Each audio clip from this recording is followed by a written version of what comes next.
Willow never imagined that one day I would leave her. She thought that my love for her was more important than my own life. Even allowing her to fool around with her first love, what she didn't know was that I married her as her simp, dedicated solely to her, but in reality, between us, there was only business. No feelings. Chapter 1. It was 8 o'clock in the evening, and I was reheating the cold food on the table. This was the third time tonight I had walked into the kitchen. The chicken soup I made for Willow was now cold. The food gets cold and is reheated, just like my heart, which is fried again and again every night waiting for Lucia to come home. I sighed, but my hands kept moving. After reheating the food, I quickly started tidying up the house, wiping down the table until it was spotless. Then, I took out Willow's clothes for tomorrow and ironed them in advance. As I ironed, I didn't forget to spray on her favorite rose perfume. I remembered that fragrance clearly. By the time I prepared her bath and brewed the calming tea for her on the table, it was already 10 o'clock. The door finally opened, and Willow walked in, her face tired. I skillfully took her bag from her, then knelt down to change her shoes. Just as I was about to ask her if she was tired, she interrupted me directly. "I'm going to take a shower first." Willow didn't even look at me. She was completely absorbed in her phone screen, occasionally smiling to herself. But when she finally looked up and saw me, that smile quickly vanished. She took off her jacket and stepped it onto the floor, impatiently giving orders. "Go wash my clothes and change my perfume, always using roses." How tacky. Willow rolled her eyes and walked into the bathroom. Soon, I could hear the sound of water from the bathroom, mixed with the occasional clear, bright laugh from Willow. I had already gotten used to it. Silently, I put the clothes in the washing machine and went to reheat the food for the 4th time. When Willow finally came out, she purposely walked barefoot on the floor I had wiped several times, her half-dry hair dripping water all over. The once tidy house now looked a bit messy. Willow fiddled with her phone, pressed the voice button, and replied coyly, "Makoto, you should sleep early too. Good night." She then glanced at the dining table, sniffed dismissively, and sneered. She said, "Same few dishes every time. So boring. I'm not eating." Willow turned and went upstairs, slamming the bedroom door shut. The loud bang felt like it struck me in the chest, and I flinched. I looked around the house, every corner showing signs of my careful arrangement. But what good was it? After all, I had done so much for this home, sacrificed so much for her. Yet, in Willow's eyes, it probably couldn't compare to a simple "good night" from Makoto. Chapter 2. I didn't start clearing the table like I usually did. Instead, I turned off all the lights in the living room. I took out my phone and saw several missed calls, so I called my mother-in-law back. As soon as the call connected, I heard her worried voice asking, "George, are you really going to divorce Willow?" I didn't answer immediately. Instead, I lay down on the couch, my gaze lingering on our wedding photo. In the photo, I was smiling humbly, trying to cheer Willow up, while she stared at me coldly, keeping her distance. I sneered quietly, suddenly feeling exhausted. I said, "Mom, the only reason I was with Willow in the first place was because of the business relationship between our families. Now that the business is stable, and the contract has expired, there's no reason for me to stay by her side and be an eyesore." Right. There was a long silence on the other end of the line, and I could hear my mother-in-law let out a soft sigh. She said, "George, I know you've been suffering these years, and I've seen it. You and Willow were childhood sweethearts. In terms of family background, character, and commitment, you've always been the best son-in-law in my eyes. But who would have thought that girl would fall for some little celebrity and never look at you? Your parents are waiting for you abroad. Are you planning to go back? Maybe I should talk to Willow again. She really doesn't appreciate what she has." Listening to my mother-in-law's endless chatter, I stared at the dark ceiling, and everything that had once been familiar now felt so strange. It was all because Willow said she liked F-City. 5 years ago, I left behind my family and career, bought a big flat here in F-City to be our wedding home. I came to this city with no relatives or friends, overcoming all the unfamiliarity, thinking that by building a home with Willow, I would gradually create happy memories. But everything felt like a dream that vanished in an instant. 5 years of reality slapped me awake, telling me that not everything can be achieved by just trying hard. I laughed at myself, politely interrupting my mother-in-law. "Mom, it's fine. I should go back." After hanging up, I fell into a haze and soon drifted off to sleep. As memories surged, I dreamed of that day 5 years ago. 5 years ago, I went back to China with my parents. The family business was expanding domestically, and we needed to work with the influential Liu family. At a dinner, I learned that the two families were about to sign an important contract. It was at that dinner that I met Willow, the childhood friend I had always been thinking about. Back then, Willow was very thin, looking disheveled with unkempt hair. She was leaning against the balcony, staring blankly into space, looking very down and sad. From Lou's mother, I learned that Willow was in love with a member of a boy band named Makoto. She had supported his debut financially, made an album for him, and even sent him to Korea for training. They were in a passionate relationship for 2 years, and Willow had hardly ever come home, following him around the world. But a month ago, Makoto publicly announced his relationship with an actress and blocked Willow. Willow, nearly losing her mind, tried to contact him. She even went to the airport to intercept him, wanting to get some closure, but was beaten by his fans, who mistook her for an obsessive stalker, and was sent to the hospital. After that, Willow began to spiral into despair. She spent her days partying, drinking, and dancing, torturing her body. As I listened, my eyes couldn't help but follow Willow, but clearly, she no longer remembered me. Suddenly, Lou's mother's eyes lit up, and she suggested adding a clause to the contract. She said, "Since we're going to work closely together, we need to become one family, so we can fully trust each other." So, partly for the family business and partly out of personal interest, I gave up the idea of inheriting my family's business and signed a business marriage contract with the Lou family. A 5-year deal. I hid my identity and began pursuing Willow passionately as a lowly employee, doing everything for her like a simp. From that day on, everyone knew that Willow had a shadow following her everywhere. I loved her humbly, willing to do anything for her, and didn't mind that she had someone else in her heart. I quietly watched over her. Willow never rejected my kindness but always refused to give me an answer. Then, on the day I proposed for the 99th time,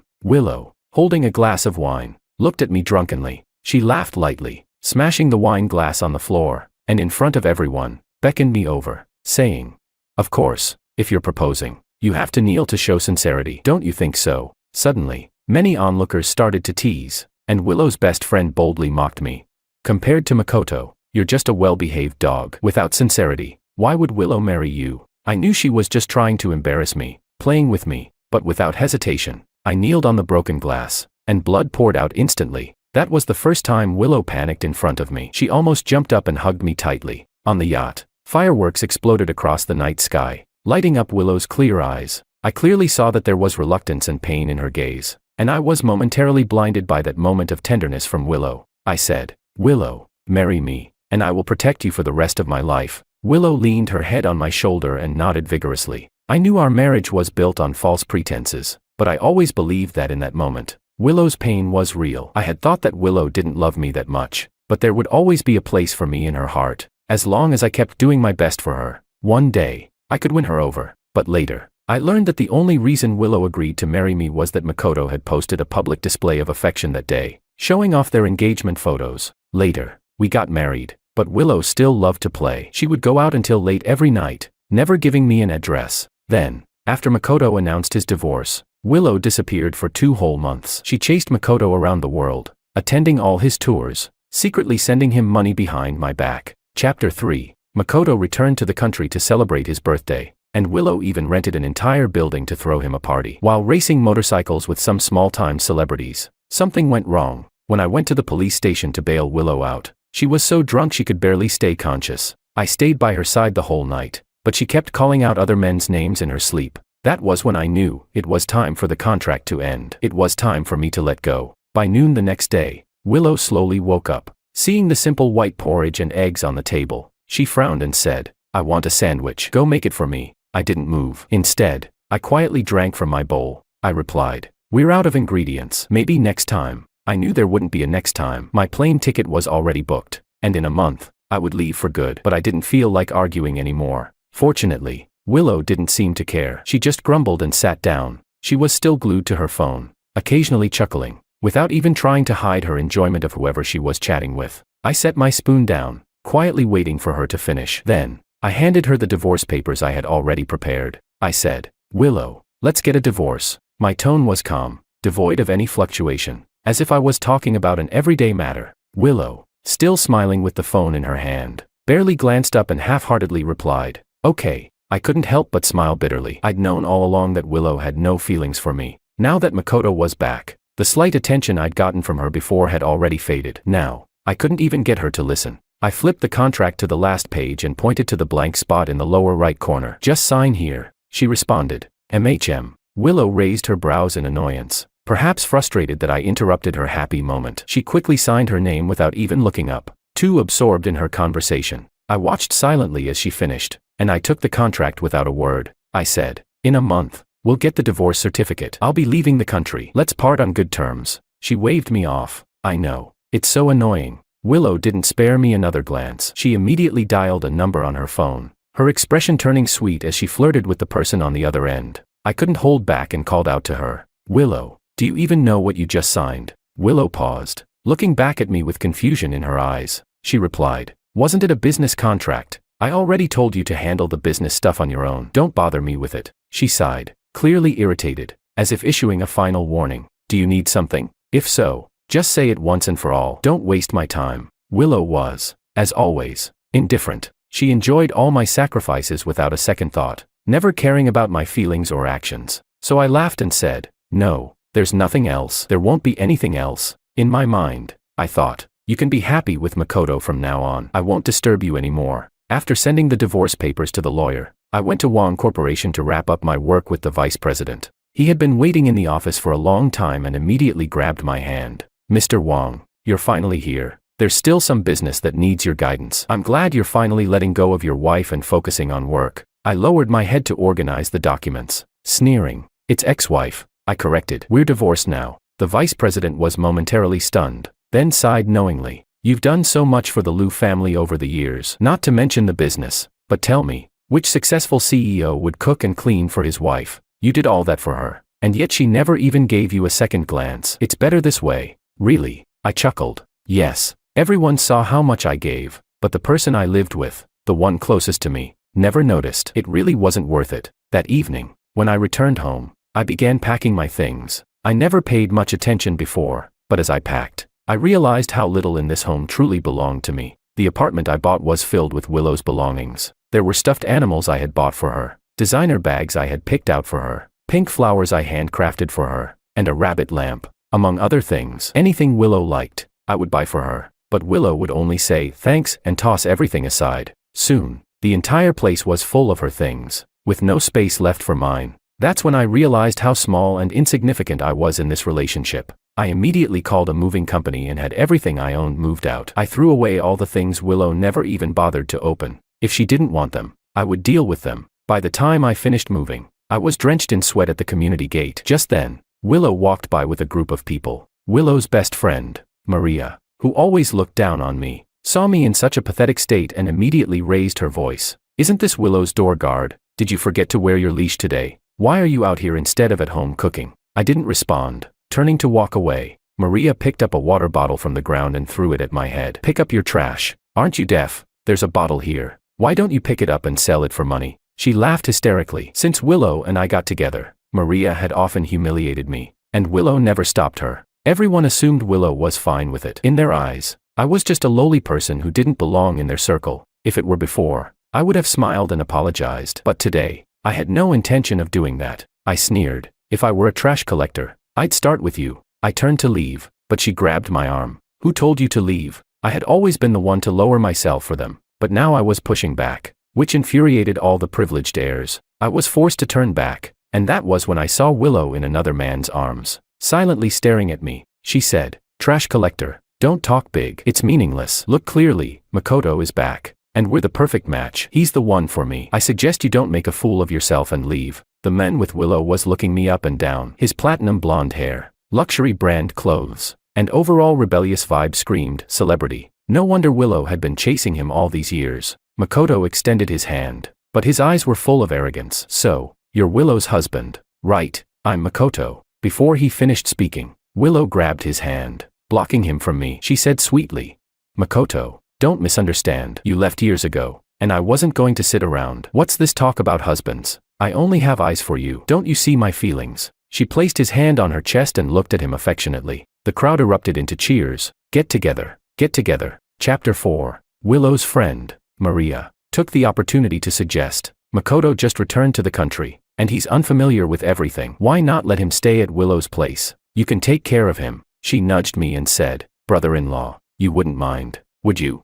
Willow's gaze suddenly shifted to me. Everyone knew how deeply I loved her. Anything could be discussed, but if it had to do with Willow, I would get jealous and lose my mind. I chuckled lightly and said, "Sure, no problem." Hearing this, Willow immediately breathed a sigh of relief. Everyone, holding bottles of alcohol, surrounded Makoto and headed to the house. They were having a great time, completely disregarding me. Perhaps feeling guilty, Willow came to find me alone. She said, "George, you know Makoto's been abroad for so long. I'm not at ease with him living alone. He'll stay at our place for a few days. Don't get petty and complain to my mom." I sneered. We were getting divorced. Even if it were to be discussed, what did it matter?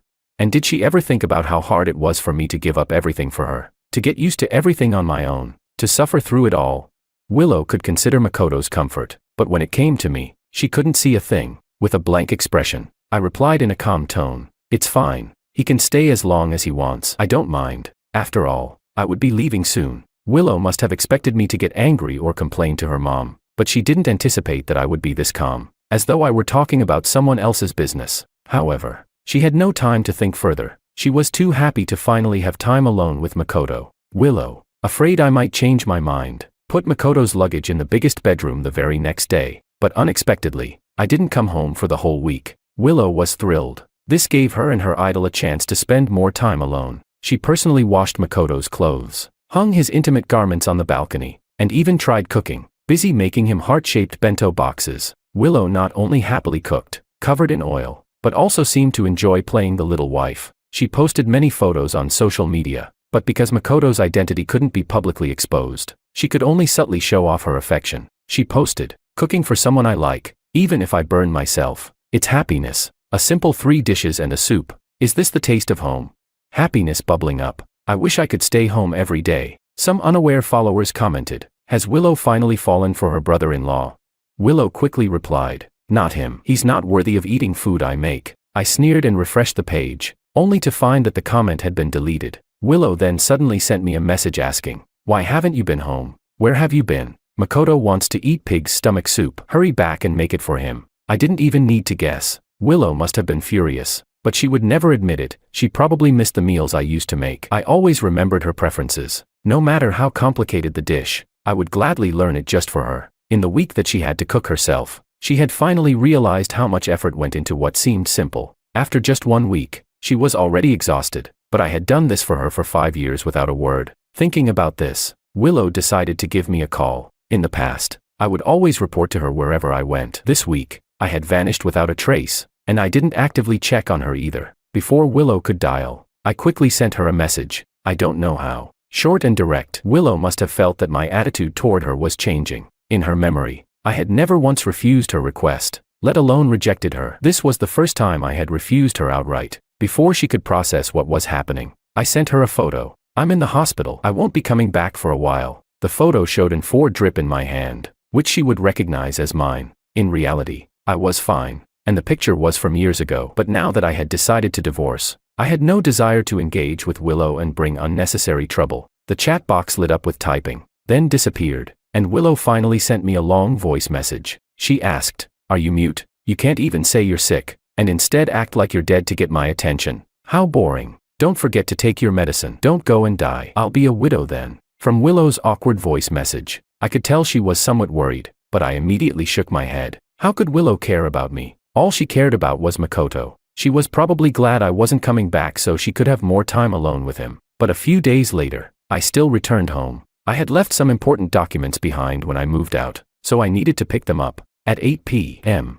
I opened the door, and the first thing I saw was Willow and Makoto having dinner together, gazing at each other lovingly. I frowned and told myself I just had to hold on for another week, and I would finally be free. So, I walked in with a furrowed brow, but to my surprise, Willow didn't scold me. Instead, she invited me to join them. She said, "George, we're having hot pot tonight. I remember it's your favorite. You're the man of this house. Come eat with us." I froze. This was the first time Willow acknowledged me as the man of the house in front of an outsider, especially in front of the men she was madly in love with. Makoto. Since she said that, I couldn't refuse her face, so I sat next to them. Willow barely ate anything during the hot pot. She kept busy, making sauce for Makoto, cooking the food, and serving him, almost never taking her eyes off of him. Chapter 5. Makoto gave me a half-smile as he not only demanded Willow feed him directly, but also leaned in closer to her from time to time, acting like they were inseparable. I watched coldly, saying nothing, just eating my own food.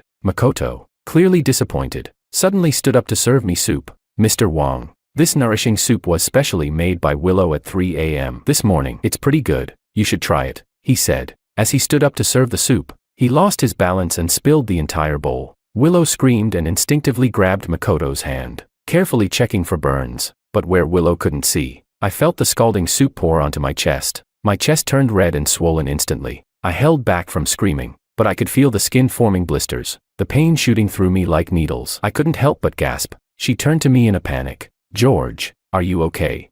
Willow rushed to check on me, and for the first time, I saw real worry in her eyes. She exclaimed, "How did you get burned like this? Let's get you to the hospital right away." Though Willow's concern seemed genuine, I just gritted my teeth and remained silent. Makoto muttered, "Big guys, just a few blisters, it's nothing." Unlike me, who has to worry about my hands for the tour, his complaint grabbed Willow's full attention. She rushed to his side, examining his hands, which had 2 faint red spots from splashed oil. Makoto scoffed, shaking her hand off. "What's the big deal? You should go check on George." "I'm fine," Willow insisted. "You're crazy. Your hands are crucial for your music and performances. You're a top star. You've never been hurt like this." "No, we're getting you checked out."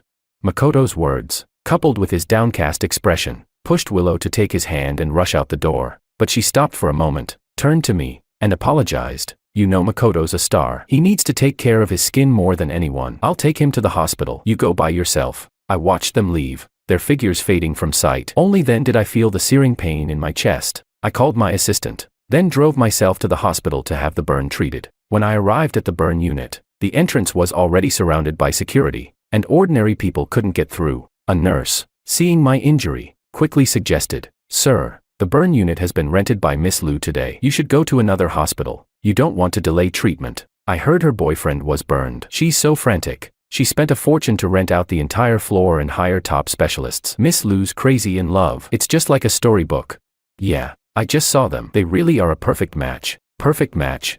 I couldn't help but laugh. A married woman bringing another man to the hospital, abandoning her husband, all for some celebrity. These two were a perfect match. All right. After getting my wounds treated at another hospital, I quickly went home to grab my documents. Just as I was finishing up, I received a message from my parents. It was a video from them and some family friends abroad. The background was the villa where I grew up, with my parents' warm smiles and their welcoming words, and it filled me with a sudden warmth. That was the environment I knew, where I was meant to spread my wings. 5 years ago, I came to this unfamiliar place, and now, with my parents aging, it was time for me to go back and take over the family business. I was tired of this game, tired of pretending with these rich kids. Chapter 6. Over the past few years, I had established myself in the mainland market. I knew deep down that I was an entrepreneur, someone who should be immersed in the world of fame and fortune, showing off what I had learned. I was fortunate that my parents and friends supported me. This long-lost support made me sigh with relief, and I felt the weight that had been pressing on my chest for so long lift with that exhale. At that moment,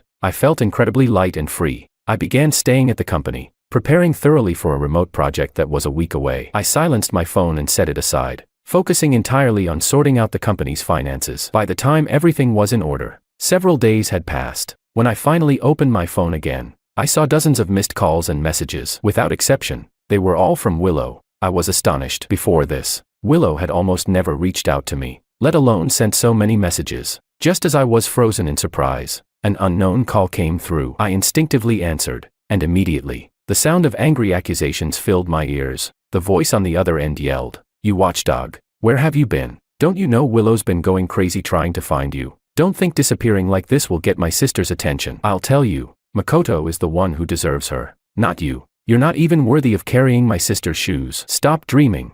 Before I could respond, Maria hung up, leaving me confused. Willow was looking for me. Why would Willow be looking for me? The woman who came and went like the wind, who hated being constrained by anyone, who never bothered to ask where I was. Could her best friend have made a mistake?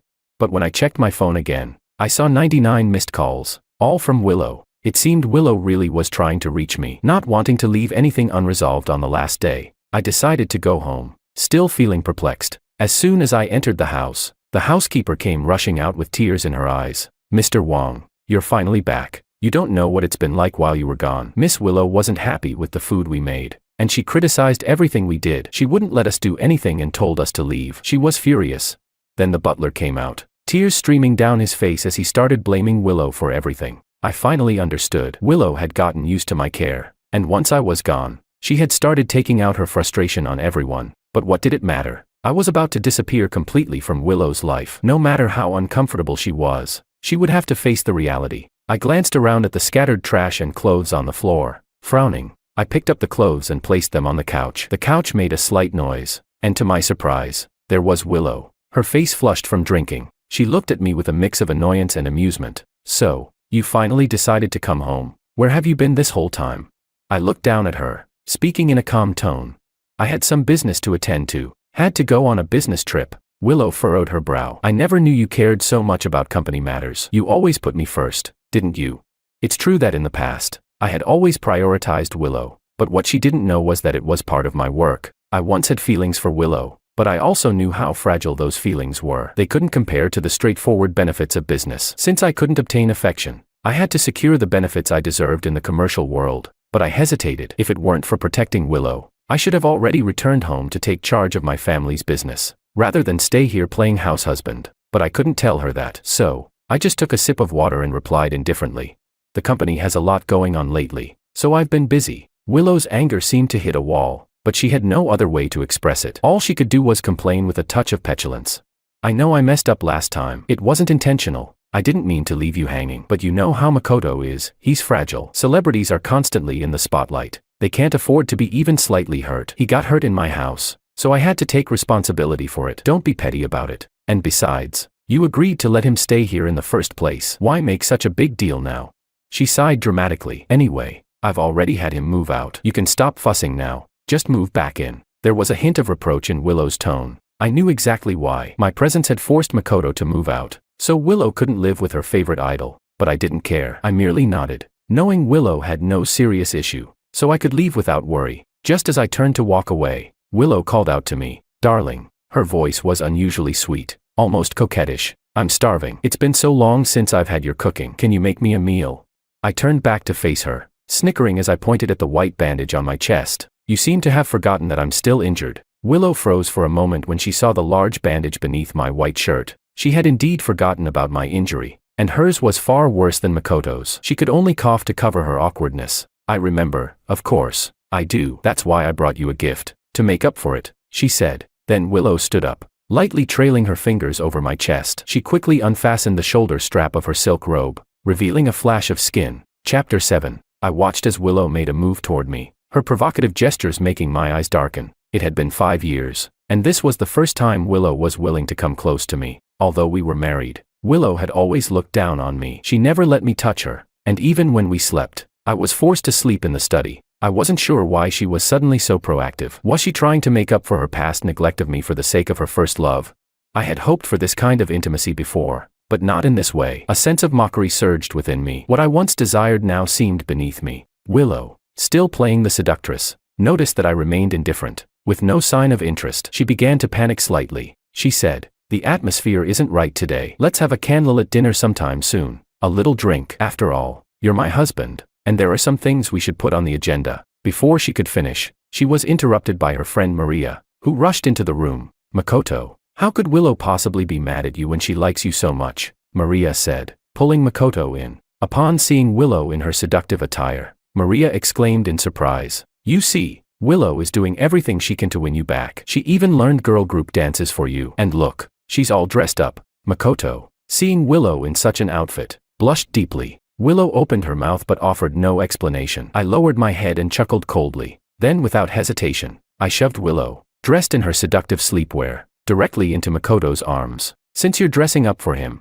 why be shy?" I said. Willow's face turned bright red, and she lowered her head, hiding in Makoto's arms, but couldn't resist sneaking a glance at me. She didn't understand why I was being so generous today. Something felt off, but she couldn't put her finger on it. However, Willow soon stopped thinking about it. She became immersed in the warm embrace of Makoto, swaying seductively in the dim, charged atmosphere. The guests cheered and clapped, egging them on. Maria pulled me aside, not letting me leave. "Come on, don't leave. Open your eyes and watch what a perfect match they make. You better give up on Willow, and divorce her sooner rather than later," she said, smiling mischievously. I didn't have any intention of leaving. Tomorrow was the last day of the cooling-off period for the divorce, so I simply stayed, grabbed a glass of red wine, and sat in the corner, silently observing their display of affection. The lavish penthouse had been transformed into a party center. Champagne glasses hung from above, the crystal chandeliers glittered, and upbeat dance music blasted in our ears. Everyone was lost in the luxurious,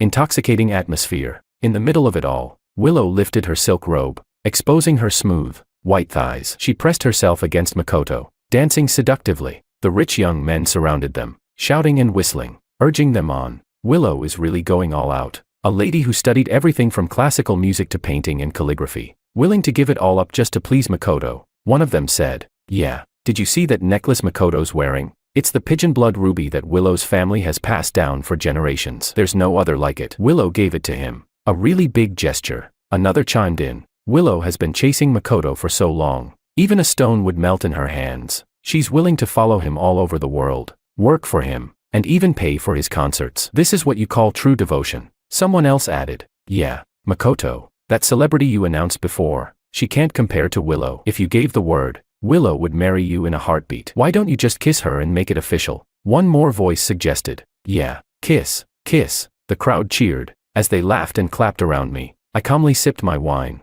quietly observing. I watched as they surrounded my wife and another man, encouraging them to declare their love for one another. At that moment, my assistant entered from outside, walked up to me, and respectfully whispered in my ear, "Mr. Wong, everything has been arranged for your trip abroad. The private jet your wife arranged is ready. It will take off in 2 hours. Is there anything else you would like to arrange?" I took the file he handed me, opened it just a crack, and saw the stamped documents. I let out a deep sigh of relief, looking at the people around me, dancing wildly, and the chaos of the home I had long since grown tired of. I realized that in 2 hours, I would be leaving all of this behind. I would return to the life of a CEO, to the long-awaited freedom. The red wine in my glass seemed all the more delicious, the taste rich and satisfying. Chapter 8. I laughed genuinely and shook my head. "I don't have any other arrangements. Just get ready to leave." But then I turned to give another instruction. "Oh, by the way, I don't want anyone to know I'm leaving. If Miss Liu asks about my whereabouts, you don't need to tell her." My assistant looked up in surprise, his disbelief evident on his face. Why should I bother with farewells? For 5 years,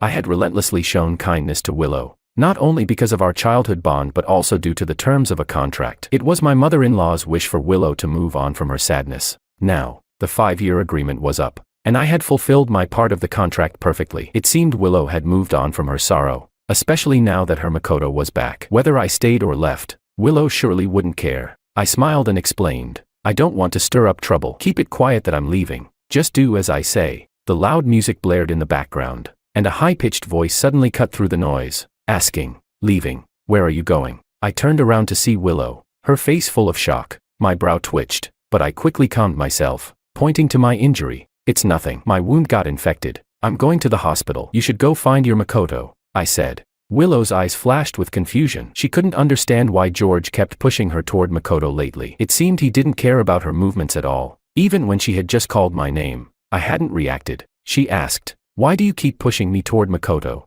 Her sudden question caught me off guard. For 5 years, every time, Willow silently left me to find Makoto. Did I still need a reason? Why was she so bewildered now? I didn't dwell on it, just smiled and replied, "Because I need to go to the hospital. I can't hang out with you guys. Don't you and Makoto get along well? Go have fun with him." I maintained a calm expression, and though Willow felt something was off, she didn't press the matter further. Maria, her best friend, grabbed Willow and ran to Makoto. The two of them began cutting into a cake, and Makoto playfully smeared a piece of cake on Willow's nose. Willow blushed and lowered her head shyly, while the crowd around them grew louder. They cheered, "Get together, get together." I sat quietly, neither stopping them nor participating. I just pulled out my phone and checked the time. In an hour, my flight would take off. I wanted to savor this final moment of solitude. However, to Maria, my silence seemed like deep sadness. She deliberately handed me the microphone and questioned, "Are you feeling like a lost dog now? Seeing two people so perfectly matched, do you think you're no longer worthy of Willow? That you've fallen so low? Today, in front of everyone, if you're sensible, you'll step aside. We'll all admire you for being a man. What do you think?" Willow furrowed her brow and was about to pull Maria away, but I took the microphone from her. "All right, since Miss Liu likes Makoto, I'll do the noble thing and step aside. I'll divorce her and make room for them," I said. Willow froze, stunned, as if she couldn't believe what she was hearing. The room fell silent. After all, everyone knew how deeply I loved Willow. I had worked so hard for this marriage. How could I just give it up? Maria was the first to laugh. "Ah, another act of self-sacrifice. Right. Last time you used this trick, making Willow worry for days. It won't work this time." Hearing this, Willow visibly relaxed, her expression softening. Chapter 9. I adjusted my clothes, stood up, and said, The divorce agreement is on the bedside table in the bedroom. Believe it or not, I wish you both a happy ending. I'm leaving now." As I walked away without a second glance, Willow felt a sudden sense of unease. She subconsciously told herself that I was just joking, as Maria had said. But as she watched my resolute figure disappear, her heart began to race. Willow didn't understand why she felt so anxious, so she ignored everyone trying to stop her and called out to me with a desperate voice. "George, come back." But her voice was drowned out by the music, and she was stopped by the crowd around her. Maria said, "Makoto is still here. Why do you care about that guy? It's pointless. Last time, didn't you get fooled by him? Don't bother with him. Let's continue having fun." Willow looked at my already disappeared figure. Letting go of her worries, she turned her attention back to the dance floor. She thought to herself, whatever happens, happens later. After all, it didn't matter much if she didn't deal with it today. Meanwhile, I had already reached the tarmac, putting on my headset and boarding the plane. As the plane took off, and I watched the city I had lived in for 5 years slowly shrink into the distance, I felt a sense of relief. The oppressive life was finally coming to an end. Goodbye, Willow. Goodbye, F-City. Goodbye to this unbearable marriage. And now, George's life was about to begin anew. I relaxed into my seat, a light smile tugging at my lips, and soon fell into a deep sleep. Willow continued to play and party with the others. The group moved on to a seaside villa,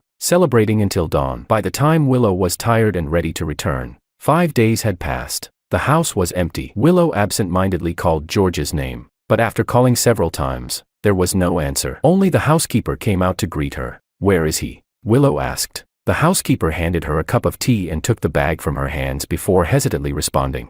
"Mr. Wang hasn't been home for many days. Perhaps he's too busy with work." Willow, furious, knocked over the tea in her hand and stormed into the house. This wasn't the first time George had ignored her. The last time, he had been burned, and Willow had worriedly sent him many messages. He hadn't replied, and in his petty mood, he stayed at the office for a long time without coming home. Willow had thought she had been understanding enough, but George had to make such a scene again, running away from home at the slightest provocation. It really made her angry. As she walked through the house, something felt off. It seemed like there was less stuff around. The wall paintings were gone. Many of the figurines and trinkets were missing, and even the framed photo of the two of them was nowhere to be found. That photo was something George always kept close. No matter how messy the house was, he would always clean and maintain it. But now, it was gone without a trace. Willow's heart sank, and the uneasy feeling quickly turned to unexplainable fear. She began to search for any trace of George's belongings, but after a long time, it was as if he had disappeared into thin air. Everything he had left behind was gone, and so was he. Breathing heavily, Willow tried to collect her thoughts and suddenly remembered something George had said at the party a few days ago. She rushed into the bedroom and opened the nightstand. What caught her eye was a document. The moment she saw the heading, Willow's face turned ashen. The document was clearly titled Divorce Agreement, and when Willow frantically flipped to the last page to check the signature, she saw her own name at the bottom. Willow collapsed to the floor, her mind spinning. She couldn't believe what she was seeing. The signature was unmistakably hers, not a printed font, but her handwriting. But when had she signed this divorce agreement? She tried to recall, and suddenly it hit her. When they were having dinner and drinking porridge, George had handed her a contract. At the time, she was busy chatting with Makoto and didn't even look at it. Could that contract have been the divorce agreement? Willow clenched the document tightly, crumpling it in frustration. She seemed to be venting her anger as she balled it up and threw it into the corner. Divorce? George had actually initiated the divorce. It was ridiculous. Had he forgotten when he proposed to her, kneeling on broken glass, blood pouring from his knees, swearing in front of everyone that he would love her forever? Had he forgotten these 5 years, where he had done everything, cooking, cleaning, doing laundry, all to win her favor? These 5 years had passed, and only when Makoto returned had George begun to get jealous. How laughable. Willow was sure that once George had calmed down, he would come back to her. Embarrassed, she didn't pay attention to the divorce agreement because she was completely confident that no one in this world, except George, would love her with such intensity and devotion. Chapter 10. Perhaps Willow had thrown such a tantrum that even the housekeeper wisely avoided mentioning George's name. It wasn't until her best friend Maria noticed Willow hadn't been out to socialize lately that she decided to visit her at home. When Maria walked into the room, she was shocked by the disarray. The curtains were drawn, pillows scattered everywhere. She put her hands on her hips and said angrily, "Where's that good-for-nothing George? Why hasn't he come to clean up?" The housekeeper hesitated and replied, "Mr. Wang has been away for several days." Maria, taken aback, asked, "He hasn't come back?" At the party that day, she had thought George's mention of divorce was just a joke. After all, a young lady like Willow, from the Liu family, Was a height George, a man of such humble origins, could never reach in his lifetime. Who would truly divorce Lou family's daughter just out of a moment of anger? The housekeeper added a few more details and mentioned the divorce agreement in the nightstand. That's when Maria realized, with a jolt of realization, that she had been wrong. Looking at Willow, who was lying listlessly on the couch with a vacant expression, Maria began to think bitterly. Without George, Willow could be with Makoto and they could openly become the golden couple everyone envied. But because of George, everything in their circle was in chaos. The more Maria thought about it, the more she despised George. She quickly took Willow's arm and tried to cheer her up. Isn't it a good thing that this unlucky star is gone? Makoto's back in town. Willow, don't you think it's time to consider your future? I've been waiting for Makoto to be my real brother-in-law. Willow suddenly shoved her away and snapped. What nonsense are you talking about? Maria staggered backward and fell to the floor. She knew full well the power of Willow's position in the Liu family and didn't dare to argue back. Willow, George has already divorced you. Isn't that the perfect opportunity for you and Makoto to be together? Why not just be with him? Willow's face darkened, and she shot back angrily. Who said we're divorced? Our matters are none of your business. But Maria's words, combined with the fact that she couldn't get through to George's phone lately, made Willow realize the painful truth. George really did want a divorce. He wasn't joking. In a fit of rage, Willow grabbed everything on the table and slammed it to the floor. All these years, she had been generous with George, yet now he was the one who brought up divorce. She thought for a moment and immediately contacted her assistant at the company, saying, "Tell George to stop hiding at the office. Call him and have him come home right now." On the other end, the assistant had clearly been prepared for her call and answered smoothly. "Miss Liu, Mr. Wang has already resigned from his position as general manager here and has not been at the company for some time. We haven't been able to contact him." Willow, furious, hung up the phone and dialed George's number again, but as expected, it went unanswered. Refusing to give up, she tried calling Maria's phone, the housekeeper's, and everyone else's, but each time, a robotic female voice informed her, "Sorry, the number you've dialed is no longer in service. Please try again later." George hadn't just blocked her. He had completely cancelled his phone number. Willow's mind was in chaos. Overwhelmed with a sense of frustration and anger, she immediately drove out, running several red lights and aimlessly driving around the streets. Only when she calmed down did she realize she had no idea where to look for George. She only knew George worked as a low-level employee in their company, but she had never bothered to ask about his background, where he was from, where he lived, or even what his other hobbies were. So, she gritted her teeth and headed to Liu Corporation. Even though she was the eldest daughter of the Liu family, she never took part in the family business, and she felt a bit nervous. When she met with the vice president, she quickly asked politely, "Uncle Lee, do you know where George is?" The vice president was well informed. He glanced at Willow, then continued with his work, replying sarcastically, "You've been married to George for 5 years and you're asking me about him. How would I know where he is? George's office is right next door. Why don't you go check for yourself? You don't even know where he works." Willow was left speechless. Chapter 11. She truly had no idea where to find him, and it was only with the assistant's guidance that she ended up in my office. The large office was furnished with a folding bed and some of his personal belongings. Because Willow often got angry and would make George go to the office to sleep, this place had nearly become a second home for him. A pang of sympathy flashed in Willow's eyes as she realized how bad things had gotten for George when she wasn't looking. She never knew that he had been living in such a miserable state when she wasn't around. But now, the world was so big, and she didn't know where to look for George. As she gazed out the window at the twinkling lights of countless homes, none of them seemed to shine for her. At that moment, Willow felt a deep ache in her chest. In the past, George would always wait up for her, leaving a light on at home no matter how late she came back. It was a warmth she had only come to appreciate after losing it. But now George had decisively left her. Why was that? Just as Willow was lost in these thoughts, Liu's mother called. "Willow, come home. There's something we need to discuss." With a sigh, Liu's mother continued, "Since you and George have divorced, and things with you and Makoto have become so public, how about?" Willow impatiently cut her off. "Mom, I haven't agreed to divorce him." Liu's mother was stunned into silence for a long moment before replying. "But George has already sent the divorce certificate to the house, don't you know?" Hearing Willow's silence on the other end of the line, Liu's mother realized that Willow still didn't know the divorce was already a done deal. She thought George simply hadn't told Willow he was leaving for abroad, but she hadn't expected him to keep it so well hidden. Willow didn't expect her own mother to know about the divorce, while she had been kept in the dark. Looking at the divorce certificate her mother had sent, Willow felt a tightness in her chest, her anger nearly choking her. She had thought that George had only signed the divorce agreement with her, but a month had passed, and he had already gone ahead and completed the divorce without her knowing. The 1-month cooling-off period had already passed. It suddenly hit her. George had already decided to divorce her a month ago, and she had been completely oblivious. Willow felt a pang of sorrow. Meanwhile, Lou's mother continued lamenting. Back then, when you were so depressed over Makoto, I asked George to help you. Now that Makoto has returned to the country, maybe it's time for you two to reconnect. Why don't you? Willow cut her off sharply. That's not going to happen. I never agreed to a divorce. Willow didn't know why, but every time Makoto's name was mentioned, she felt a sense of discomfort, as if a knot was tightening in her chest. Though her marriage with George had long been hollow, Willow had grown accustomed to having him by her side. The thought of completely separating from him made her feel uneasy. On one side was George, who loved her unconditionally, and on the other was Makoto, the idol she had chased for so long when she was young. Willow was caught between these two worlds, unable to make a choice. Sensing Willow's hesitation, Lou's mother immediately sent over a contract. Willow opened it with little interest, but the more she read, the wider her eyes grew. At the very end of the contract, she saw George's signature. Willow screamed, "Mom, what is this contract about?"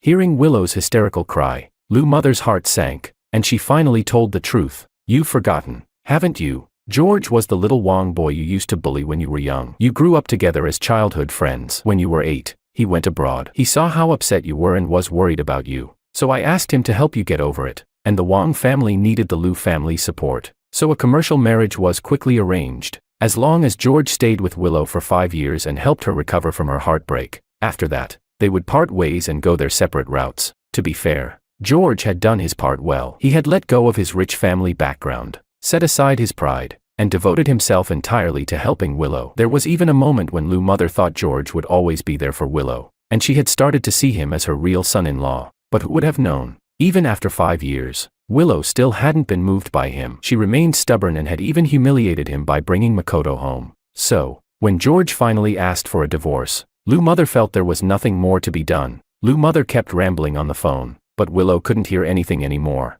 She stared at the commercial marriage contract, reading each word slowly, almost not believing her eyes. Had George's devoted, dog-like love for her over the past 5 years all been part of this contract, just to fulfill his promise? But the love and passion in his eyes when he proposed to her, that was real. Willow had seen it clearly. If he didn't love her, how could he have patiently taken care of her during every drunken night, cooking for her, making her hangover soup? If he didn't love her, how could he have tolerated the humiliation from her best friend and stayed by her side willingly? But the contract couldn't lie. It clearly outlined everything George had promised to do for her, from small things like doing laundry and cooking, to bigger things like not interfering with Willow's private life. It was all there in black and white. The more Willow read, the colder she felt inside. Chapter 12. It turned out that all of George's kindness towards her had been planned from the very beginning, all part of a prearranged arrangement. The special attention Willow thought George had for her was, in fact, without any real affection. A faint hope Willow had cautiously held onto completely shattered. Her heart felt tightly squeezed in pain, and she could no longer hold it in. She cried uncontrollably. On the other end of the phone, Lou's mother was also shocked. In her memory, her daughter had always been proud and reserved, almost looking down on everyone. Even when Makoto had broken up with her, she hadn't cried with such a loss of dignity. Lou's mother tried to comfort her a few times, but every time the words reached her lips, she swallowed them. Perhaps only by experiencing matters of the heart could one truly understand their own feelings. When Willow had finally cried herself out, she asked in a choked voice, "Mom, you must know where George is now, right?" Lou's mother, hearing her daughter's hopeful inquiry, sighed deeply. Not only had George asked her not to disclose his whereabouts, but it was also part of their agreement. Legally, she was bound to keep it a secret. She replied, "Willow, I've promised I can't say." Lou's mother sighed again and continued, "Besides, George is meticulous. Even if you do know, what good would it do? George had always been a man who planned ahead. He must have already foreseen this situation, which is why when Lou's mother had asked him whether he would return home to inherit the family business, his response had been vague. Even Lou's mother didn't know where he was now. Willow's last glimmer of hope disappeared. She never imagined George would leave so completely, so decisively. He had once suddenly entered her world, and now he was leaving without a word. Willow blankly hung up the phone, sitting in the empty living room, speechless, her mind a complete blank. At that moment, her phone suddenly rang. Willow reflexively answered. A voice on the other end said, "Willow, where are you? Makoto is in trouble. Come quickly." When Willow arrived at the bar, she saw a group of people surrounding Makoto. She didn't know any of them, but she recognized the woman standing at the front. It was Sophia. Makoto's previously announced fiancé. She pushed through the crowd, and her friend Maria quickly grabbed her arm. Willow, come here. These people are causing trouble for Makoto. As Maria's words fell, all eyes in the room turned to her, and Sophia glared at her fiercely, her gaze almost piercing her. Willow was confused. No one had ever dared to openly oppose her like this. Frowning, she asked, "What are you doing here? You has-been actress." Sophia sneered. "I'm a has-been actress, and what about you? A shameless woman who's clinging to a married man. You just can't resist someone else's husband, can you?" Willow's anger flared. Even though she had often been chasing after Makoto for the past 5 years, she had never crossed the line, and even when she gave him gifts, it was always in front of many people. There had never been any private exchanges between them. Sophia, once famous, was now a fading star, but in reality, she was the heir to the Shin family business. She had been abroad handling business and studying at a business school. She and Makoto had fallen in love due to a project, but later, Sophia had decided to quit the entertainment industry to help her family. Due to her busy schedule and their different careers, their relationship had slowly drifted apart, which gave Willow the opportunity to get closer to Makoto. When Sophia realized what was happening, she sent people to investigate. She found out that while she had been busy with work, Makoto and Willow had been traveling the world together, spending her money, and completely disregarding Sophia, the legitimate fiancée. Sophia, successful and proud, had never been humiliated like this. Thinking about it made her so angry that she couldn't contain herself. Makoto had publicly announced that they were divorced, but Sophia had never been informed. His announcement was unilateral, and she did not recognize it, nor would she ever accept it. Sophia's gaze turned cold as she spoke. "Miss Liu, you come from a noble family, yet you're doing this kind of thing. You're married but still going after someone else's husband. That's quite a talent." Sophia's words made Willow's face flush with both anger and shame. She clenched her fists and spat. "I'm already divorced." Everyone in the room gasped, especially Makoto, who stared at Willow in shock. Makoto had always known how deeply Willow loved him, but he had never felt that way towards her. He had always seen her as a friend, nothing more. But after he married Sophia and went abroad, they drifted apart. Over time, he realized how precious Willow's selfless love had been. A woman willing to give up everything for him was rare and precious. Chapter 13. He gradually became immersed in Willow's flattery. In Willow's eyes, he was not past his prime, but rather a shining star. Willow would carefully prepare gifts for him, nestling against him like a little woman. Unlike Sophia, who could carry everything on her own, which made him lose face as a man and feel suffocated. Even though he knew Willow had been married for years, he believed that as long as he beckoned, Willow would unconditionally return to his side. Their transgressions grew more frequent, and Makoto decided to stop pretending. Without telling Sophia, he returned to his country. He just wanted to test himself, to find out who he truly loved and who he wanted to spend the rest of his life with. His previous marriage had only been an attempt, not a reflection of the final outcome. Once back in his home country, Willow became even more caring toward him. Not even considering her husband, Makoto repeatedly provoked Willow, and each time, she stood by his side. She even gave him her house to stay in. However, the more time he spent with Willow, the more he realized he didn't have romantic feelings for her. His feelings for Willow were more about gratitude and guilt, which led him to indulge her every time. To outsiders, they appeared to be an ambiguous couple. Every time he tried to explain, he was afraid of hurting Willow. Now, hearing that Willow was divorcing her husband for him, his heart ached even more. Sophia, at that moment, bypassed Willow and embraced Makoto, saying, "Darling, I've neglected your feelings. I've ignored you for so long, and I'm sorry. I won't do it again. I'll spend more time with you. Will you come home with me? And we're not divorced yet. There's still a chance to start over, don't you think?" Makoto hesitated as he looked into Sophia's tear-filled eyes. This woman appeared tough on the outside, but was soft on the inside. It was this softness that had once made Makoto fall for her. He had loved Sophia deeply before,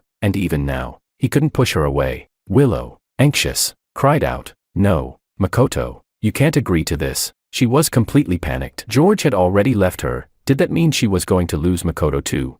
Makoto's departure had struck her deeply, and she didn't want to experience the same pain again. Her best friend, Maria, chimed in. "Makoto, after all this time, can't you see that Willow is the one who's truly good for you?" Makoto looked at Sophia in his arms, then glanced at the anxious Willow, and sighed deeply. As if making up his mind, he said, "Willow, thank you for all the love you've shown me over the years, but I truly only see you as a sister." Willow was completely stunned by his words. "No, that's not true." Willow almost stammered. "I've liked you since the moment you debuted. I've always supported you, voted for you, treated you like my idol. I've done so many things to stand by your side. How can you reject me?" Makoto pushed Willow away, his voice cold. I know you've done a lot for me, but there's always a layer of distance between an idol and a fan. The version of me you see may be filtered, but in reality, I'm weak and can never refuse anyone. Sophia is the one I've truly loved. I'll always remember the kindness you've shown me, but continuing to delay your future is my fault. And George treats you very well. I'm ashamed to compare. I'm sorry to have disturbed your life. From now on,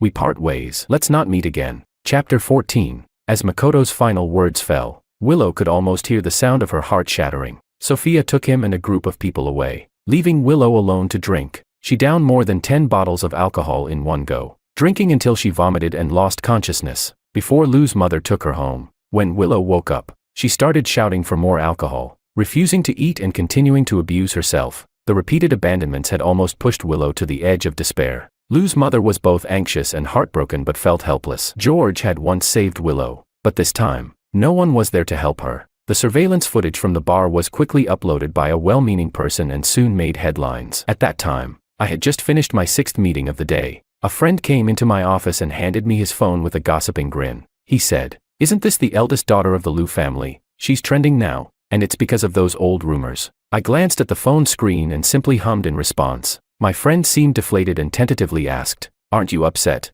I opened my computer and continued working, replying casually, "Not at all. It's none of my business if it's about strangers." My friends knew everything about the dramatic events from 5 years ago. I had once kneeled on broken glass for Willow, married her, played the role of a simp, and then had a very public divorce. They all thought I had gone abroad because of a broken heart. So, when they saw Willow's meltdown video, they felt vindicated for me, but I appeared completely unaffected, leaving them confused about my emotions. My friend nudged me with his elbow, clearly frustrated. "What Willow did to you back then? Just hearing about it makes me angry. I almost want to kick her again." I shook my head and let out a helpless laugh. The truth is, after I went abroad and rejoined my family, I had completely forgotten about the past. I went out to dinner with my friend, and as we were about to head home later that night, my friend suddenly raised his phone excitedly, interrupting me. "George, is your ex-wife losing it?" I furrowed my brow and took the phone. When I saw the news report, I couldn't help but gasp in shock. That's when I understood what my friend meant by losing it. Willow had been divorced from me, and now Makoto had broken up with her again.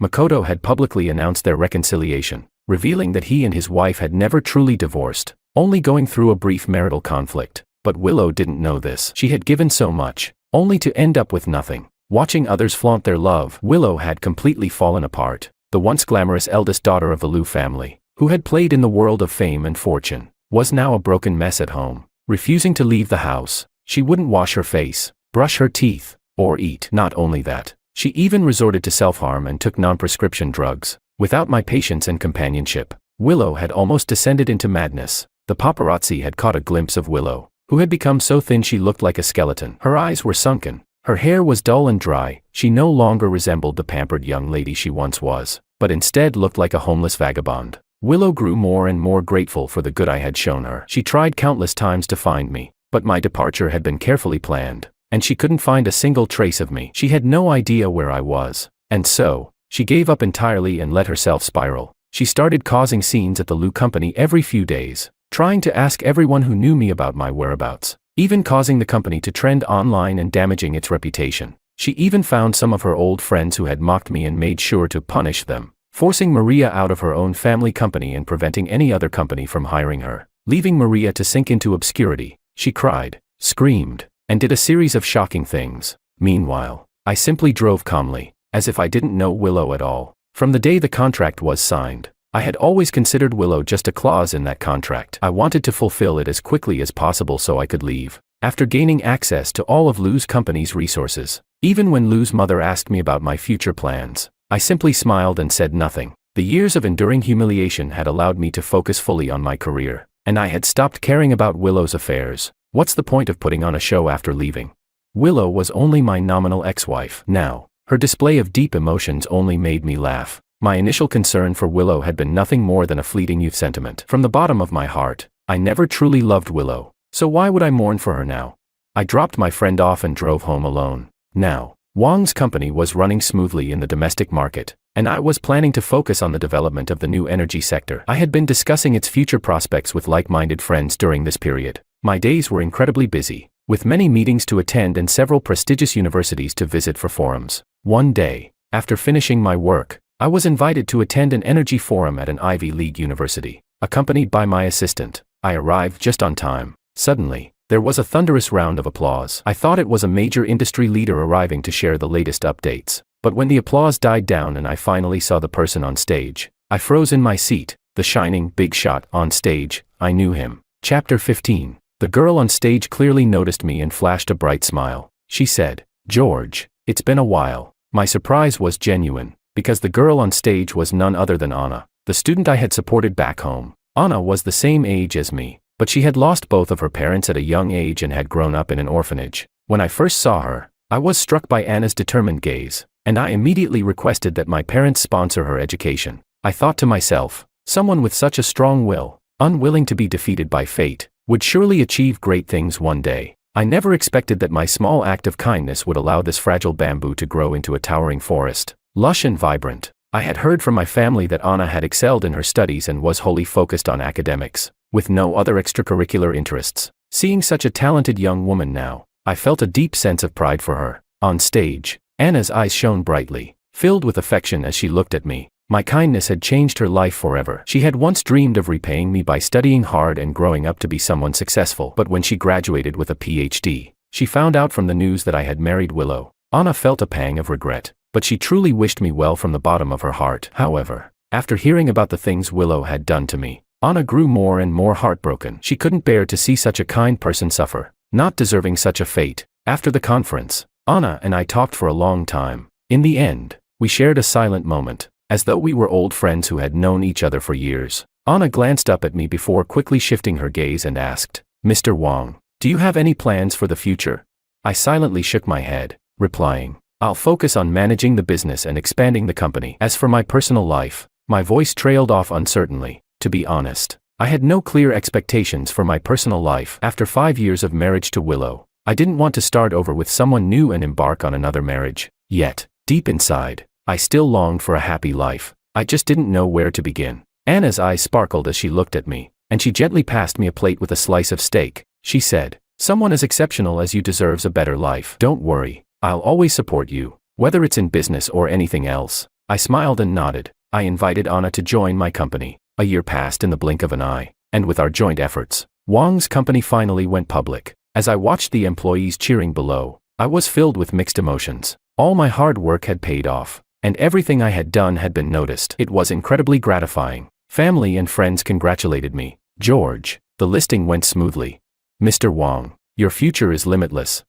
The congratulations from my family and friends filled me with a sense of validation, and a warm current rose in my chest. I drank a few more glasses of wine in my happiness, and amidst the hazy atmosphere, Anna gently took my hand. We shared a smile, and in each other's eyes, we saw love. A month later, I decided to take Anna back to China. I felt that it was time to return to my roots. Though Anna had no parents, she had grown up in China. Before deciding to marry her, I wanted to take her to see my hometown. As soon as I returned to F City, old friends and colleagues came flocking. Some were trying to gain favor, while others were old partners, coming to reconnect and enjoy a meal. They had heard that I had settled down abroad and expanded my business significantly. They all admired me and were happy to see how well Anna and I were doing together, so in love with each other. As we chatted, the vice president of my former company suddenly spoke up. He said, "You don't know, but Willow came looking for me recently, asking for your address." I hadn't heard Willow's name in a long time, and I was momentarily taken aback. The vice president,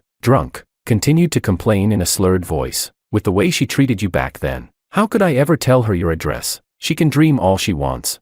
I laughed and humored all my friends before returning to the new villa I had bought with Anna. Though I was only briefly back in China, I hoped that Anna and I could visit regularly, so I had already bought our new home as a base for when we returned to settle here. I took Anna out to explore, shopping for all sorts of things, hoping to make up for the lost leisurely moments she hadn't had before. Chapter 16. By the time we had everything packed and loaded into the car, the trunk was nearly full, and we were ready to head home and rest. Meanwhile, at the Liu family's old residence, Willow stared blankly at a wedding photo of her and George. Even though it had been 3 years since their divorce, she still couldn't forget him. She had used every resource at her disposal to try and find any trace of George but had come up empty-handed. This wedding photo, which she had retrieved from the trash, was the only reminder she had left of him. In the picture, Willow stood far from George, but he was smiling broadly. If she could redo the photo, she would hold him tight and tell him that she truly loved him. But after all the time that had passed, She realized it was George's kindness that she couldn't forget. At first, she thought George had just been a comfort after leaving Makoto, believing she was in love with him. But when George left, Willow found herself unable to adapt to life without him. Only then did she realize that what she had felt was true love. But with Makoto between them, Willow had ignored her own heart and refused to admit that she had fallen in love with George. Now that George was no longer by her side, she knew she had taken him for granted, and she regretted not cherishing him sooner. Willow drained a bottle of alcohol in one go when there was a knock on the door. "Miss Liu, will you be attending tomorrow's business forum?" In recent years, Willow had taken over her family's business while searching for any trace of George. She knew he wouldn't give up on work, and perhaps he was somewhere out there, continuing with his life. Willow also hoped that by succeeding in business, she could prove to George that she had changed and was no longer the reckless young woman she had once been. So she had started attending business forums, and this one would be no different. I, too, had seen the guest list and was startled when I saw her name. Anna, noticing my change in expression, gently said, "If you don't want to go, I can attend alone." I squeezed her hand and smiled. "It's fine," I replied. "I knew this day would come, and I have nothing to hide. I've already moved on and started a new chapter in my life." There was no need to avoid the past. I owed nothing to the Liu family, nor to Willow. The day of the forum arrived, and all the important figures from F City attended. Willow was among them, gracefully mingling with the elites, holding a glass of wine and chatting with various business people. She wondered if, 5 years ago, George had also been in the same situation, navigating through countless conversations with strangers. Back then, she had demanded that George always be by her side, ready to drop everything for her. But now, she found herself lost in her memories, longing for what they had shared. Just then, a familiar voice reached her ears, and she froze in place, stunned. It was him, George, just as she had imagined, tall and handsome, with an aura of calm confidence. Surrounded by people, he was laughing and speaking with ease. Overcome with emotion, Willow shouted his name. I, in the middle of a conversation, heard her voice, and before I could react, someone collided into me. Willow rushed to embrace me, tears in her eyes. "George, I knew you couldn't leave me." I tried to pull away, but Anna was quicker. She shoved Willow off me, her tone firm. "Please respect yourself, miss." Our old friends quickly gathered around, frowning. "Willow, what are you doing? You're divorced. Why are you still calling him husband?" I straightened my wrinkled clothes with a look of disdain. Anna, my fiancée, was already angry at Willow's behavior, but she knew not to escalate things in such a public setting. "Let's go to the cafe downstairs," she suggested. Willow nodded, and we walked away, leaving the crowd behind. At the cafe, Willow's heart was in turmoil. She watched me, her every thought filled with regret. I had once never looked at another woman when I was with her, but now, I barely spared her a glance. Willow finally spoke, her voice trembling. "George, why did you divorce me?" I was taken aback by her question but calmly responded, "Once I fulfilled the terms of the contract, I had to move on with my life." She shook her head in disbelief. "I don't believe it. You can't tell me that everything you did for me was just because of that contract. Didn't you ever feel anything for me?"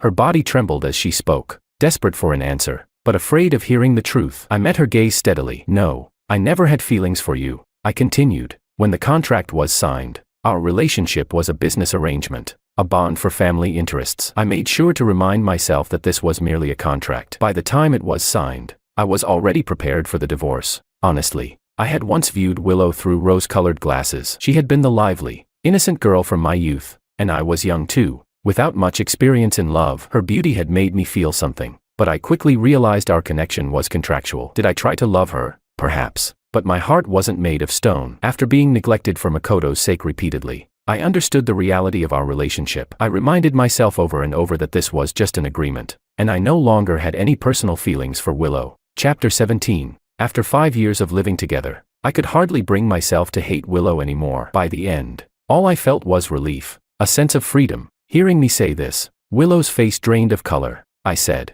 "Willow, I'll say it one last time, I never loved you, whether 5 years ago or now. There is no possibility for us to ever be together again. Moreover, I already have a fiancé, and I'm very happy now. I hope you won't disturb us." I laid it out plainly. I wasn't concerned with how Willow would react. I just wanted to put an end to this, get back to the party, and deal with work. Willow stood frozen, and Anna and I walked away without a second glance. By the time Willow came to her senses, we had already gone far, and the coffee on the table had long gone cold. The forum proceeded smoothly. I was the star of the event, with many local business tycoons trying to please me. In the evening, I couldn't refuse and attended a banquet. After the meal, the waiter brought in a basket of flowers. She said, "Mr. Wang, These flowers are from Miss Willow, to celebrate your return to the country. I gave it a cursory glance and instructed my assistant to return them. Please tell Miss Lou that I only accept flowers from my wife. I won't accept any others. I looked at the lilies in the basket and couldn't help but laugh. Willow must have gotten it wrong. The lilies were Makoto's favorite flowers, while I only liked irises. The tycoons in the room were sharp, and upon seeing my sour expression, the atmosphere suddenly became awkward. The waiter, unable to make up her mind, hesitated before being dragged away by the others. But that didn't stop Willow. Every day, she sent me something. Sometimes it was flowers, sometimes gifts, sometimes delicate pastries. But most of the time, before they even reached me, I had my assistant throw them away. Willow refused to give up. Finally, she stopped me on my way home from work. She asked, "Why won't you accept anything I send? Do you really hate me that much?" I sneered. "Yeah, I hate you, you ex-wife. What's the point of pretending to be all sentimental now? Isn't it a little late? Back then, you didn't want me around because I was in your way with Makoto. Now we're divorced. Why don't you go chase your dreams and leave me alone?" Willow's eyes turned red. Her voice choked. She subconsciously panicked. She said, "No, George, I never agreed to the divorce, and after you left, I realized I didn't love Makoto. I really loved you. For Makoto, I was just enamored with his idol image, forgetting who I truly loved. Now I realize I was wrong. George, if I apologize, can we start over?" Start over? I laughed bitterly. The sweet memories Willow had were painful ones for me, ones I didn't want to revisit. I never wanted to go back to the past. So, I coldly pushed Willow away. I said, "You think you can't live without me, but really, you're just lonely and miss having someone cater to your every whim. You don't even understand what love is. You, as a spoiled heiress, still can't figure out your life. You can't distinguish between love and infatuation. You don't deserve anyone's love." My words were blunt. Willow's face went deathly pale. As the Liu family's eldest daughter, she was used to having people listen to her, and rarely had anyone seen her like this, defeated. But I didn't care. This was how I truly felt. I didn't linger. I walked past her and got into the car. I decided to take Anna to the Liu family's house to visit my ex-mother-in-law. Although Liu's mother had me sign the contract with ulterior motives, she had been kind to me over the years. She hadn't made things difficult for me, and had helped the Wang family with business matters. So out of respect and decency, I felt I should visit her. At the time, Liu's mother had come up with this idea to help Willow get back on her feet. But honestly, it was like trying to cure poison with poison. Liu's mother had indulged Willow too much, never teaching her how to treat others equally or how to value love and relationships. Back then, because of the Liu family's power, I had no choice but to sign the contract. As an outsider, there was nothing I could change. I sacrificed 5 years for Liu's mother's wishes. But now, I had grown into someone of influence. I had found my true love. I couldn't compromise anymore. I wouldn't sacrifice myself for others. Liu's mother watched the mature man before her and felt an immense regret. A man like George, steady and reliable, was hard to find, especially one who was a perfect match for the Liu family in both power and success. If Willow had awakened and stayed with George instead of stubbornly chasing after Makoto, the Liu family would have had such a successful son-in-law. Liu's mother thought this to herself. Now, if I were willing to marry into the Liu family and start over with Willow, it would be a very good choice. They would all support it. But after hearing Liu's mother's words, I rejected them outright. I said, "Madam, when the Wang family came back to expand their business, you helped us a lot. These gifts are a token of my appreciation. Please accept them. But as for the rest, I'm afraid I can't help you. Please don't make things difficult for me." I was no longer the young, naive man I used to be. Now, I held power, rising in the business world. I no longer had to grovel when speaking to Liu's mother. She was taken aback at first, then could only sip her tea, swallowing the words she had intended to say. Just as Anna and I were leaving the Liu family's house, we ran into a drunken Willow. She asked, "George, are you here specifically to see me?" Willow's eyes widened in surprise, her voice full of hope. Chapter 18. I looked down at her and explained calmly, "That's not it. It's just that your mother still expects me to abandon my own life and take care of you again, thinking I'm some young fool who's easy to push around. Well, I think she's mistaken." Willow's breath hitched as she suddenly remembered the agreement from 5 years ago. All the things I had done for her, all the patience I had shown, were based on sacrificing my dignity and my career. The challenges Willow posed to me, most people wouldn't have been able to bear, but I endured it for 5 whole years, patiently staying by her side until her mood improved. One can only imagine how difficult those days had been for me. Willow was overcome with guilt, her nose tingling, and she lowered her head, tears falling. She choked up, "I'm sorry, George, She knew there was nothing more to say that could fix things. Before she could finish, I took Anna's hand and walked away. Maybe the conversation from last time finally made Willow give up. She didn't try to disturb Anna and me anymore. It wasn't until a gathering in the industry that I took Anna along to introduce her to some of my friends. But soon after we arrived, an unexpected scene unfolded. "George, what are you doing here?" A sharp voice interrupted my conversation. I turned around and saw Maria, her face full of anger. It turned out that Willow had targeted Maria, leading her to lose her job, and now she was working as a waitress, serving drinks at this banquet. Maria looked at me, laughing and chatting with others, and her eyes were filled with resentment. She blamed me for changing her life. My sudden disappearance had angered Willow and led to everything that happened to her.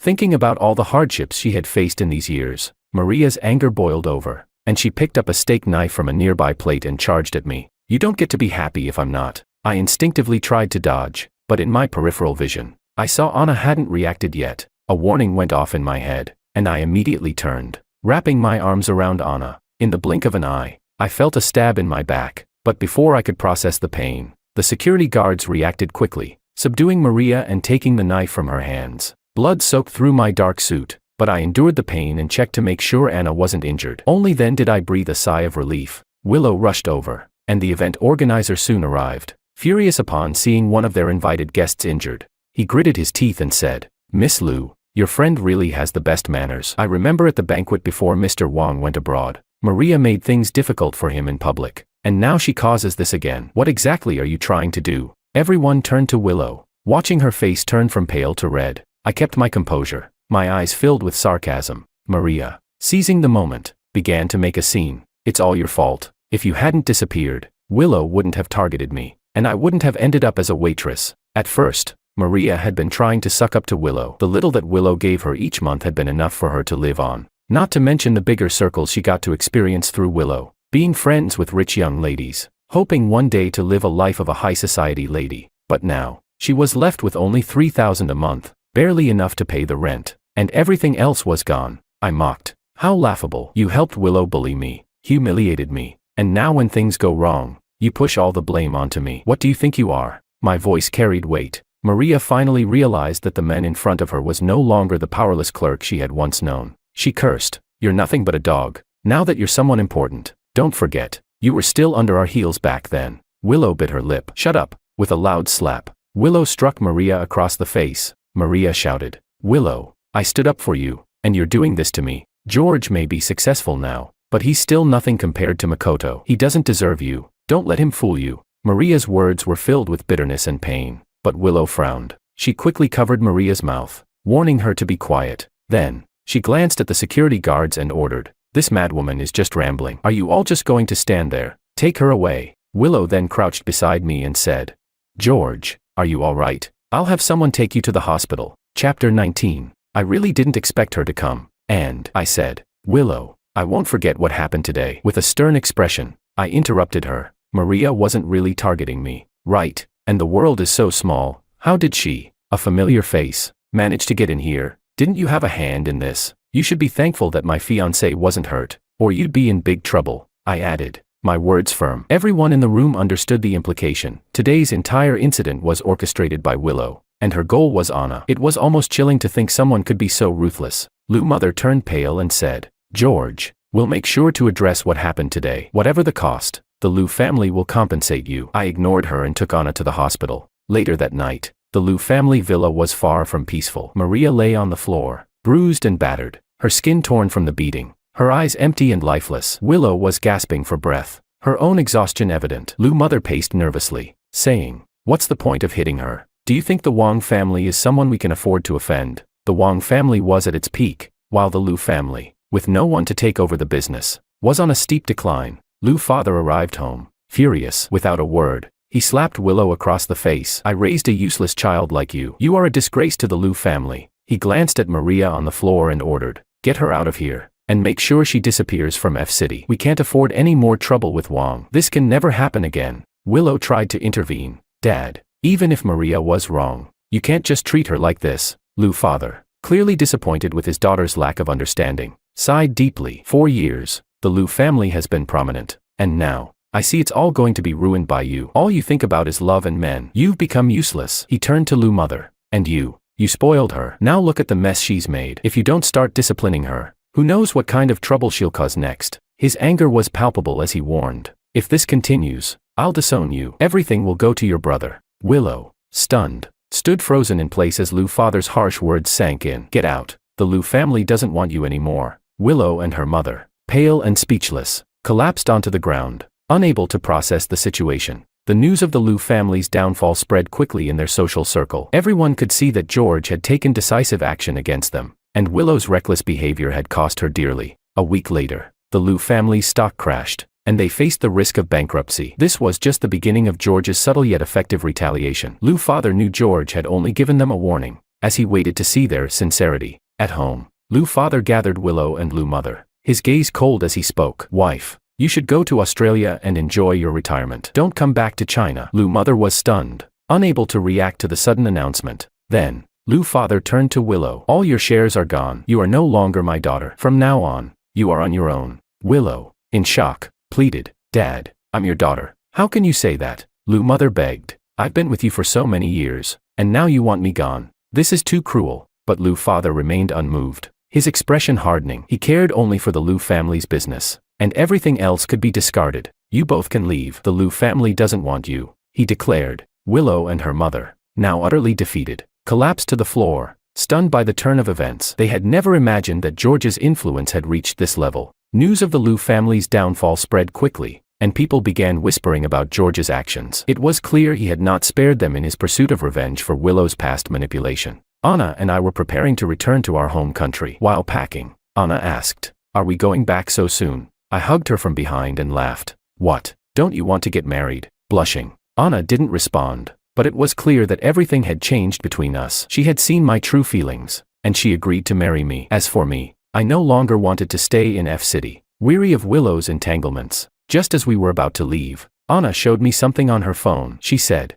"Do you remember the star, Makoto?" I paused. Makoto had disappeared from the public eye after leaving the entertainment industry. I hadn't heard much about him, so I was surprised to see the news. She said, "Makoto passed away just yesterday." I read the headline in shock. Makoto died at home yesterday due to family dispute. Apparently, he had argued with his wife, who, in a heated moment, had pushed him down the stairs, causing his accidental death. It was a bitter reminder that the past, particularly Willow's obsession with Makoto, had led to irreversible consequences. Had it not been for Willow's pursuit of Makoto, this tragedy might never have happened. As Anna and I prepared to leave, friends organized a farewell party for us. After a lively evening, as we were about to head home, a car behind us flashed its high beams. "George, I need to talk to you," came Willow's voice. She was driving, her eyes determined. She blocked the road with her car, causing a traffic jam. Fearing for Anna's safety, I reluctantly got into the car. Willow drove off, silent as we headed toward the Wang family estate. Finally, she spoke. "George, if it weren't for that contract,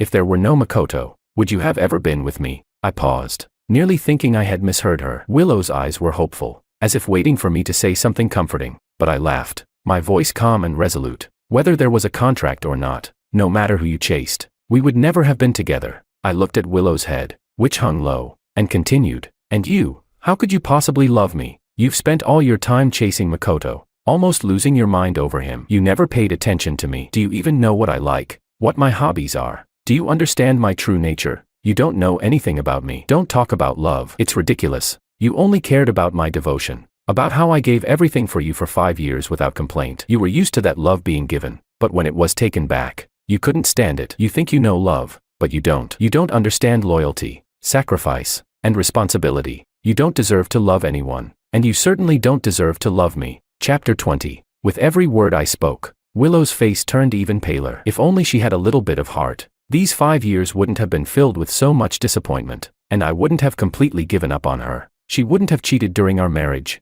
repeatedly running to others, causing a family to fall apart because of her actions. I said, "I have my own life now, and someone I love. Please, don't bother me anymore." I said it all in one breath, leaving Willow standing there, stunned. It was as though all the energy had been drained from her. Tears streamed down her face, her heart breaking into pieces. Willow stared at me as I walked away, knowing she had lost all chances, with no reason to keep me. But at that moment, a blinding light suddenly flashed, and I instinctively covered my eyes. Then came Willow's scream and the screeching of car brakes. "George!" By the time I reacted, I saw Willow lying in a pool of blood, her face expressionless, and Maria, looking like she had lost all sense of herself. It turned out that Maria, in a state of complete despair after running away from the Liu family, had tried to seek revenge on me. That was the reason behind tonight's incident. She hated me for changing her fate and causing the Liu family to want her eliminated. Maria wanted me dead, wanted me to pay with my life. But just as things were about to take a tragic turn, Willow had shoved me aside. I fell to the ground,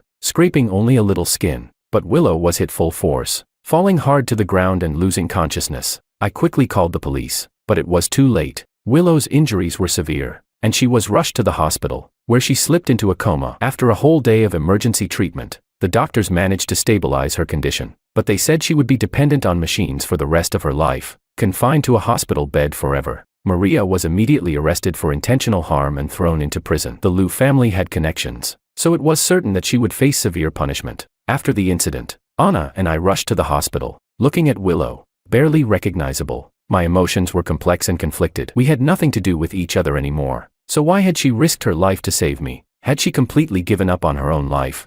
I sighed and didn't want to dwell on it. Perhaps it was because Willow had lived as a pampered lady for her entire life, thinking all she needed was to receive love without having to give anything in return. But in that moment, something I said in the car changed her. She reached out for me, and that act of redemption was far too late. What use was love that came too late?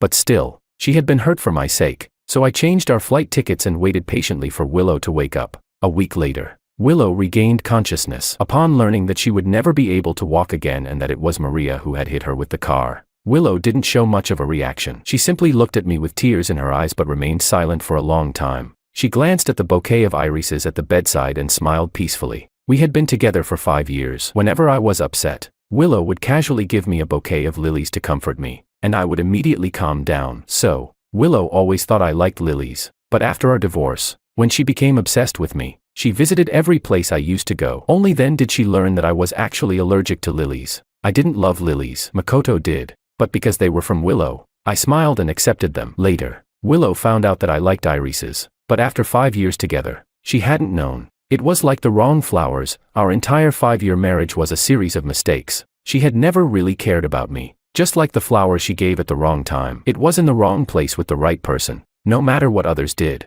Willow had already lost me because she never took me seriously. Willow looked at the men before her and remembered that day on the yacht, when I had knelt on broken glass and proposed to her. Willow knew I wasn't good at lying, so that sincere, heart-wrenching gaze had been real. But once, I had loved her. When had she lost me, and when had she failed to find me again?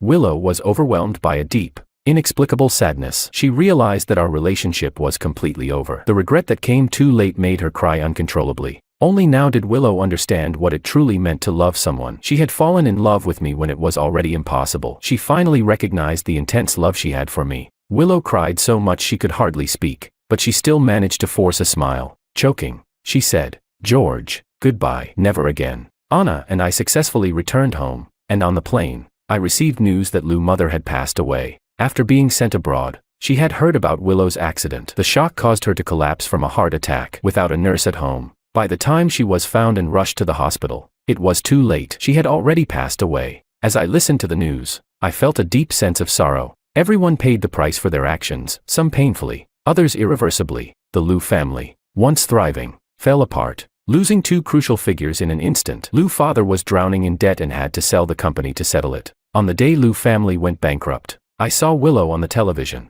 She was sitting in a wheelchair, wearing mourning clothes, clutching a white flower wreath. Her eyes were hollow, void of any expression. People came up to her to offer their condolences, but Willow seemed deaf to it, sitting still, until the coffin was lifted away. Then, she screamed in agony, crying almost to the point of fainting. She wailed, "Mom, you're the only one who ever truly loved me. Now both you and George are gone. What will I do?" Willow's sobs were so heartbreaking that she eventually fainted. I turned off the television. The once cherished daughter of the Liu family had become disabled, and her mother had tragically passed away. The once prosperous Liu family had collapsed so suddenly. Everyone felt sorry for it, and I was no exception. But karma had come for them, and I had no words to offer. As planned, Anna and I held our wedding, surrounded by the love and blessings of our family and friends. We kissed each other happily. After the wedding, Anna continued her research, and I kept working hard for my career. Our values aligned, and every day we spent together was full of sweetness and happiness. In the early winter, as the first snow fell, Anna excitedly told me, "I'm going to be a dad." We embraced,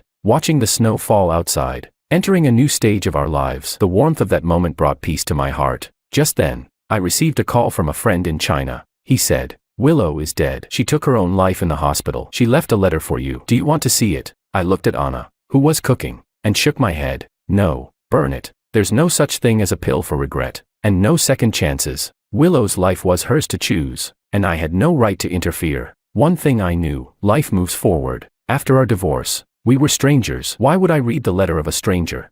I had no desire to look back, and I certainly didn't want to accept her late affection. The snow stopped. I hung up the phone and walked back home. I hugged Anna from behind, resting my hand on her stomach, feeling the growth of life. "We will be happier every day," I said, my voice firm. I kissed Anna, and with that, I believed that after the storm, a clear sky was waiting for me.